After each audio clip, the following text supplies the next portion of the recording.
As per someone's request, today's Dinovember episode, one of the largest land-dwelling carnivores of all time, Mapusaurus. It's very closely related to the slightly earlier and more famous Giganotosaurus, which you probably have heard of, and it's from late Cretaceous Argentina. And it was absolutely enormous, the bones of the largest individual being about the same as the very first Giganotosaurus specimen we ever found, estimated at 40 feet long. Its name comes from the local indigenous tribe called the Mapuche and their word for earth, which very well combines with its full species name, Mapusaurus rosier, partly named for the rose-colored surrounding rock, in other words, the earth it was found in. And it shared its environment with animals such as a few smaller abelosaurid dinosaurs like Scorpiovenator, amazing name, as well as a few titanosaurian sauropods, such as Argentinosaurus, a contender for the single largest terrestrial animal of all time. And the Mapusaurus fossil site has the remains of at least 7 different individuals all buried together, which very possibly could be a coincidental or a long-term accumulation of carcasses to the same site, or it has also been interpreted as evidence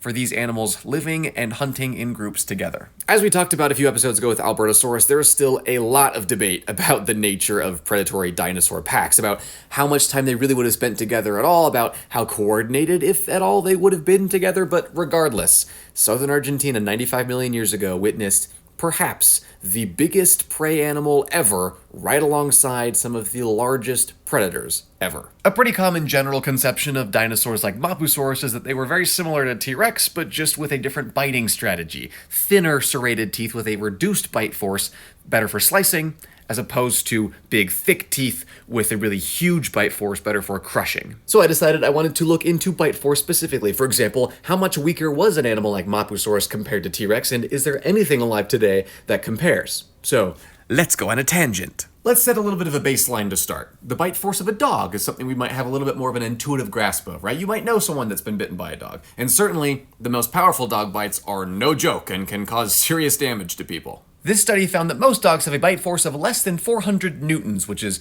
a unit of measuring force, with the highest out of the 100 that they measured being 1,394 newtons. And National Geographic reports that hyenas, lions, and tigers are somewhere around 4,500 newtons. I couldn't find anything on specifically Mapusaurus, but a very close relative, Carcharodontosaurus, has had its bite force estimated at around 17,000 newtons, which is something like 3.8 times as powerful as that of a lion or a hyena, and over 12 times that of an exceptionally strong dog bite, and more than 40 times the bite force of most dogs. And then Tyrannosaurus was around 48,000 newtons.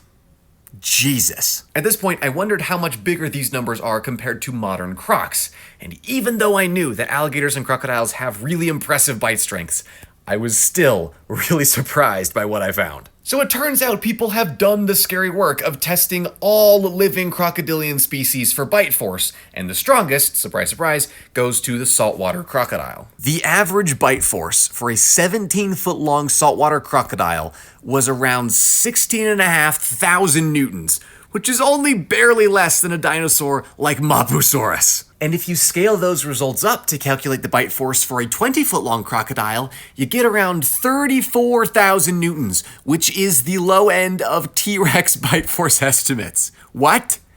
Y'all, please be careful around alligators and crocodiles. Now, of course, dinosaur bite force estimations will always have a little bit of uncertainty in them because we have nothing today that looks very much like a T-Rex. But there were ancient crocodilians that were enormous, and we can be a little bit more confident about estimating their bite forces. For example, Deinosuchus, perhaps growing as large as 35 and maybe even 40 feet long, has been estimated as having a bite force of just over 100,000 newtons, which is roundabout twice that of most T-Rex bite force estimates. In fact, the only animal of any kind that I've found that might have beaten the bite force of giant prehistoric crocs like Deinosuchus was the enormous shark, Otodus megalodon. But anyway, this started out as a video about Mapusaurus, so I'll conclude just by saying this. If I had to only pick just one specific time and place in prehistory in order to travel back in time to visit, one of the top contenders for me would have to be Turonian Age Patagonia, because seeing something like this in real life would be absolutely unbelievable. And as per usual, comment down below what dinosaurs you'd like to see me talk about in future episodes of Dinovember.